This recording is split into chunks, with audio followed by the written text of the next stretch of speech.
अत्यंत ही चिंताजनक है। ठीक है, इस पर मैं जवाब ले लेती हूं, लेकिन डॉक्टर संबित पात्रा, अभी हाल ही में अगर प्रचंड तरीके से कोई सरकार चुनी गई है तो उसको थोड़ा कामकाज का मौका भी तो दें। हमेशा आरोप लगा देना और मौजूदा वक्त में इस तरह की कार्रवाई, वो भी बिना स्पीकर की इजाजत के, 2 मंत्रियों की गिरफ्तारी हो जाती है, इजाजत नहीं ली जाती है, अगर संविधान की इतनी ही दुआई बीजेपी दे रही है तो। इस पर आप जवाब दीजिएगा। लेकिन रिजू दत्ता जी, अब सीधा सवाल आपसे, अगर सीबीआई अपना काम कर रही है तो इतनी परेशानी किस बात की है? घोटाला हुआ है नहीं हुआ है, इस बात को लेकर जांच चल रही है ना, और इसके लिए कोई समय सीमा या ये तो नहीं देखा जाएगा चुनाव हो रहे हैं या फिर नहीं हो रहे हैं। वो जांच एजेंसी है, जब उसका मन करेगा तब वो कार्रवाई करेगी, जब इजाजत मिलेगी तब वो कार्रवाई करेगी। क्या दिक्कत है आप लोगों को?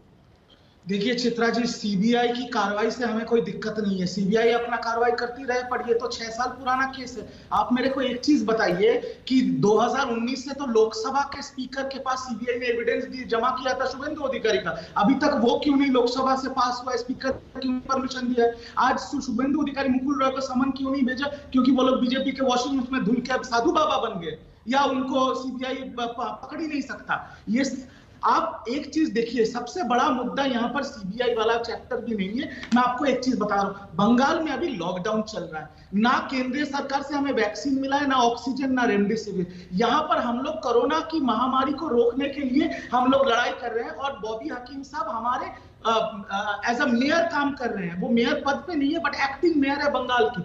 इस टाइम पे सीबीआई ने जो हरकत किया, आज जो हुआ है बंगाल में, जब केसेस बढ़ेंगी, अगर लोग मरेंगे तो उसका जिम्मेदारी कौन लेगा? आप बताइए। तो ये बीजेपी जो हिंसा की बात कर रहे हैं, और इनका जो एक राज्यपाल, सीबीआई तो शांति से अपना काम कर रही थी, आपके कार्यकर्ताओं को जाकर हंगामा करने की क्या जरूरत थी? और स्पीकर ने भले ही परमिशन नहीं दी हो, राज्यपाल से अनुमति लेने के बाद ही सीबीआई ने अपनी कार्रवाई शुरू की है ना। चित्रा जी, राज्यपाल ने अनुमति दिया था 9 तारीख को, क्या वो शपथ ग्रहण हुआ 10 तारीख को, उसके बाद कैबिनेट फॉर्मेशन हुआ। तो कॉन्स्टिट्यूशन के हिसाब से राज्यपाल इसका परमिशन नहीं दे सकती, वहां पर ही बहुत बड़ा गलती है। और दूसरा चीज मैं आपको सीधा पूछता हूँ, चित्रा जी आप इतने वरिष्ठ पत्रकार हैं, आज जो लोग अरेस्ट हुए हैं, आज तो सीबीआई का चार्जशीट जमा करने का बात था, आप कोर्ट में चार्जशीट जमा कीजिए, कोर्ट समन भेजेगा, उसके बाद कोर्ट डिसीजन लेगा, बेल होगा कि अरेस्ट होगा। आप इन जो नेताओं को आप पकड़ के लेके गए हैं, वो एक बार नहीं बहुत बार के मिनिस्टर्स रह चुके हैं, तो कोई भगोड़े नहीं है। और दूसरी बात मैं ये पूछता हूं आपसे कि आपने जब बोला कार्यकर्ता को क्यों जमा करना है, क्यों झगड़ा करना है, अगर आज नरेंद्र मोदी जी, अमित शाह जी अरेस्ट होते हैं किसी भी कारण के लिए, तो क्या बीजेपी के कार्यकर्ता घर पे बैठे रहेंगे?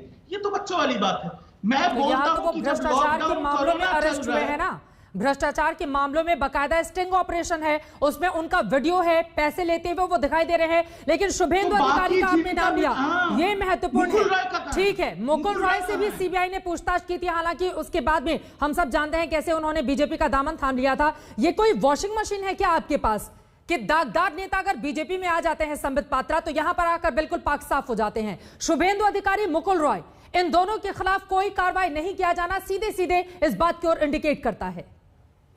देखिए, मैंने सारे प्रश्न सुने मेरे टीएमसी प्रवक्ता भाई के, उनका जवाब देता हूं। पहला, एक बात तो मैं धन्यवाद करता हूं, ये आज मान गए कि देखिए बाकी सारे लोग तो है ही कल्प्रिट है ही, और 2 लोग भी कल्प्रिट थे, उनको क्यों छोड़ दिया गया? मतलब फिराद हकीम भी कल्प्रिट था, सुब्रत मुखर्जी भी कल्प्रिट है, शोभन भी कल्प्रिट है, और मदन मित्रा भी कल्प्रिट है, ये तो ये मान गए। मगर 2 लोगों को आपने क्यों छोड़ दिया? 2 लोगों को क्यों छोड़ दिया, क्यों नहीं छोड़ा, वो सीबीआई का विषय है। कोर्ट में जाके पूछिए कि आपने इतने 4 चोरों को पकड़ा कि आप 2 लोगों को क्यों छोड़ दिया, आप पूछिए। कार्रवाई सबके खिलाफ होनी चाहिए, आप जाके सवाल पूछिए। मगर मान तो गए ना कि ये 4 जो है चोर है। दूसरी बात, आपने कहा लॉकडाउन चल रहा है, लॉकडाउन में ये क्या हो रहा है? लॉकडाउन में क्या हो रहा है, इसका जिम्मेदारी कौन लेगा? पत्थरबाजी करने के लिए हजारों कार्यकर्ता अगर सड़क पे आ जाएंगे, चित्रा जी, आज से 3 दिन पहले हमारे 4 विधायकों को ममता बनर्जी ने शपथ ग्रहण के बाद 4 विधायकों को गिरफ्तार किया, क्योंकि वो सेवा ही संगठन कार्यक्रम के अंतर्गत खाना डिस्ट्रीब्यूट करने गए थे। बीजेपी के विधायक क्यों गिरफ्तार किया? क्योंकि ये लॉकडाउन के रूल्स का उल्लंघन कर रहे थे। मगर यहाँ हजारों कार्यकर्ता, खुद मुख्यमंत्री हजारों कार्यकर्ताओं के साथ जिस प्रकार की भीड़ के साथ वो दिख रही हैं, एक भी कार्यकर्ता गिरफ्तार हुआ क्या? कलकत्ता की पुलिस ने एक भी कार्यकर्ता को गिरफ्तार किया क्या? बीमारी नहीं फैल रहा है?